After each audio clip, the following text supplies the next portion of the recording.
ये जो जिस प्रकार से स्टैंड अप कॉमेडियन कामरा इन्होंने एक गीत के माध्यम से महाराष्ट्र के पूर्व मुख्यमंत्री और विद्यमान उप मुख्यमंत्री श्री एकनाथ शिंदे जी को अपमानित करने का प्रयास किया है, ये गलत है। हम इसकी निंदा करते हैं। ऐसी चीजों को सहन नहीं किया जा सकता। कामरा को मालूम होना चाहिए कि 2024 के चुनाव में जनता ने निर्णय कर दिया है कौन गद्दार है कौन खुद्दार है, और स्वर्गीय शिवसेना प्रमुख हिंदू हृदय सम्राट बाला साहब ठाकरे जी की विरासत ये शिंदे जी के पास है। इस पर जनता की मोहर लगी है, तो कोई स्टैंड अप कॉमेडियन खड़ा रहकर इस प्रकार से उनको गद्दार नहीं कह सकता।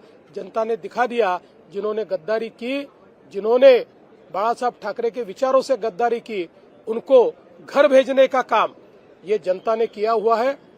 और मैं ये मानता हूं कि कॉमेडी करने का भी अपना अधिकार है, व्यंग कसने का भी अधिकार है।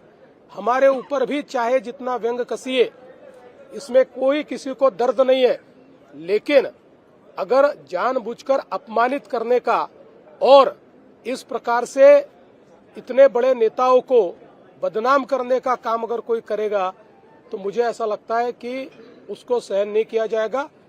उस पर जो भी कानूनन कार्रवाई है वो कार्रवाई की जाएगी। बिल्कुल कुणाल कामरा इन्होंने माफी मांगनी चाहिए। वो जिस प्रकार से संविधान का फोटो दिखाकर ट्वीट कर रहे हैं, ये वही लाल संविधान है जो राहुल गांधी दिखाते हैं। ये राहुल गांधी का संविधान जो न राहुल गांधी ने पढ़ा है न कामरा ने पढ़ा है।